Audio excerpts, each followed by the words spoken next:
down. She's just trying to put a bit of fun in our lives. My sides are splitting. Look, shut the door. We'll clean the mess up after dinner. No, I've got to change my dress.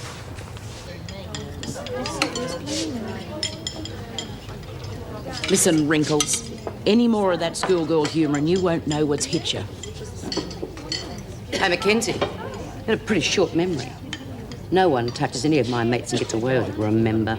Don't worry about it, Bea. I'm only interested in cheering up me mates. You're friendly enough when you want to put in your grog and fag orders.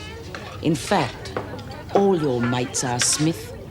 And he clean bowled me with a spinner. I would have made a century otherwise. Anyway, I got him with a Yorker when he was batting. Gee, I bet you're good. Oh, yeah? Not bad, I suppose. Well, you can see for yourself if you come to the next match. Oh, I'd love I don't think Auntie Faye would be interested, Billy. Oh, she might be, Mum. Yeah, of course I would. Well, he goes off very early in the morning, Faye. You could be tired after work. Oh, no way, Mum. I can sleep all afternoon. Oh, well, I'd love you to meet the other guys, Auntie Faye. I doubt if your aunt would want to sit around talking to the other boys, Billy. But I'd love to meet his friends. That's if they don't mind having an oldie along. Oh, you're no oldie. You've won me. Great. Well, if you come to the house, we could go together. Is it all right, Glynis? I realise I'll miss Malcolm, but I'm sure he won't mind. Yes, that'll be all right. Oh, terrific. Good. OK, let's make it a 20-match limit. I don't want to play too long. Doesn't miss a trick, does she? What's wrong? Someone stuck all the cards together. I'll give you two guesses who. Oh, hell no. I'm getting fed up with this. What are you going to do about it, Bea? Get a new pack, I suppose. You know what I mean. I'm not going to do anything about it. What do you think this is? We're all getting sick of it, aren't we? Yeah. Well, don't look at me. I've said my bit. If a screw had walked into that trap in my cell, she'd have been in big trouble. Yeah, I know. I suppose you've got a point. We don't want to hurt her feelings, but it'd be all right if the jokes were funny, but they're not. All right, I'll have a word with her. She's not going to like it, though. Well, I'll come with you, Bea. Help soften the blow. Come on, then. May as well get it over with. Oh, bloody thing.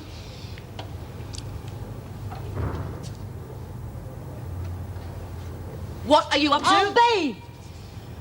I was just mending your pyjamas. They had a hole in them. Oh? Well, they used to have 4 holes in them. 2 in the sleeves and 2 in the legs. And, you know, I liked them that way. Well, I hope you haven't mended mine. I haven't touched them. Anyway, what do you mean by sneaking up on me like that? You spoiled a good joke. That's exactly why we were sneaking up on you like that. It's too dangerous walking around here. Ask Janice. Oh, that was a bit of soap powder. And anyway, it was Maxie's idea. Yeah, well, Lizzie, that was a good joke, but look what you've done to the cards. They've had the nana. I know I said I'd join you, but you're going too far. I was only trying to liven things up a bit. God, this place is like a bloody morgue. Well, look, love, I know exactly what you were trying to do. But if you keep on with these practical jokes, the women are going to liven things up with a lynching party. Yeah, well, you can tell them where to go. Well, I wish Dora was here. She always liked a good joke. Lizzie, how would you feel if you woke up one morning and someone had sewn your bloomers together? I'd get a good laugh out of it. Who wouldn't get a laugh out of those bloomers? But come on. Ease up, eh, love? Oh, and Lizzie. Put the holes back in my pyjamas. What do you make of this departmental inquiry? Well, it's hard to say. I mean, it could lead to some decent reforms. Or it could be another Gillespie-type report which could set the system back 50 years. Why are they making such a mystery about it? I couldn't get a straight answer out of Erica. Yes, that's odd. I mean, it should be just a routine matter. Oh, not the way Douglas is carrying on. He's acting like an ASIO agent. Oh, well, I suppose we'll find out sooner or later. You going to be home for dinner tonight? Why? Well, no reason other than there is absolutely nothing in the fridge. Well, we can grab something on the way home. And could we please stop by Driscoll House? Sure, why? I'm looking for a housekeeper for Chris, remember? Yes, I've been thinking about that. There are some women there that could do with a job. But I think we ought to do the shopping first and then go home and change. Well, why change? Well, Judy doesn't like us there in our uniforms. I mean, we'd look especially silly with 2 of us in blue raincoats. Yes, I forgot. Well, perhaps we could borrow one of Bee's or Lizzie's uniforms. Always like to be dressed for the occasion. Oh, well, it's a bit late in the day for this, isn't it? Come on, stand on the white line. Thank you. Ah, your name is Gillian Clark. Yes. And you have been sentenced to 6 weeks for fraud. Yes. Thank you. Righto, Clark. Check your valuables up here. These can go back on file, Miss Ferguson. Right. Gillian Clark, 6 weeks for fraud, first offence. Well, you better bring her to my office after the induction. Wow.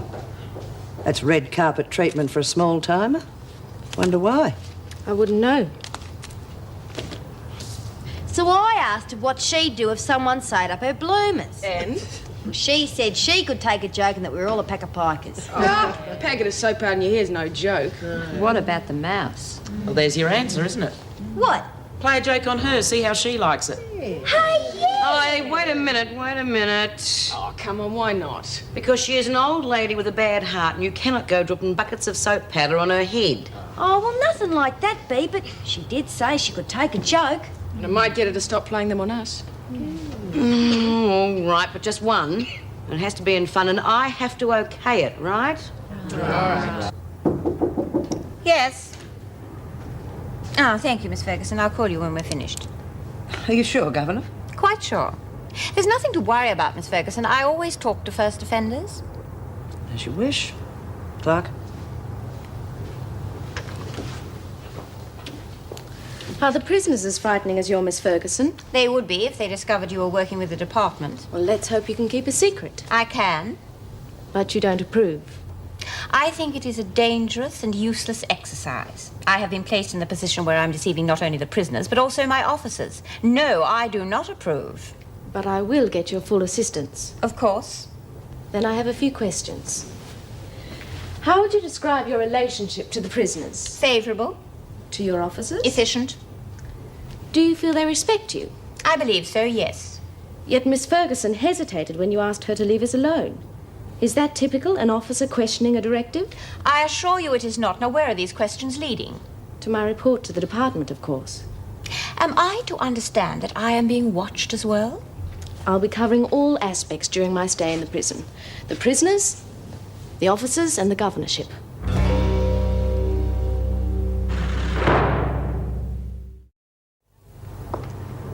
How was your little chat with the governor? All right, I guess. She just gave me a rundown on the rules. Is that all? Yes. What's she like, anyway? You will refer to the governor as Mrs. Davidson or governor at all times, understand? Oh, I see. Sorry. Right. Now, unpack your things and make up your bed. Tomorrow you go on work roster.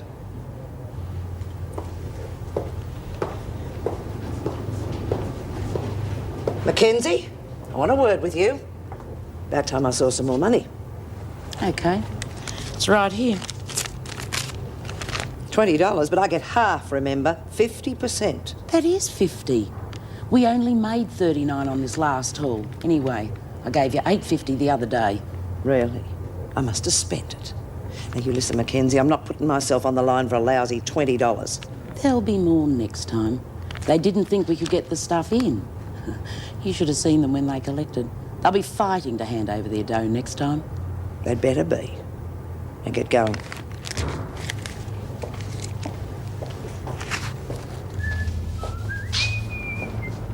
Hello, Mrs. Morris, Mrs. Powell. Congratulations, this looks great. Yeah, that's right. You haven't seen the place before. Well, I'll give you a tour if you like. Oh, no, maybe next time. Might not be a next time. Why not? Today has been quite the day. Remember me telling you about all the trouble I was having with Laurie? Well, that seems to be all sorted out and she's settling down nicely. That baby is so beautiful, you know that? I do believe you have mentioned it. Are they still in town? Yeah, they'll be going back in a couple of days. But that's not all. I heard today that the mortgage for the house has been approved. We can move in any day we like. Oh, congratulations. Oh, it's all so Exciting. yeah. So you can see, if you want to have a look at this dump, you better hurry up while you have the chance. Oh, well, doesn't seem much point, really. Why don't we wait until you're in the new house? Oh. Judy, why I'm here is I was wondering whether you knew of anyone who needed a job. Oh, yeah? What kind of job? Housekeeping. It wouldn't be permanent. Bit of cooking and cleaning for a father and 2 children. Oh, wife inside, huh? Know anyone?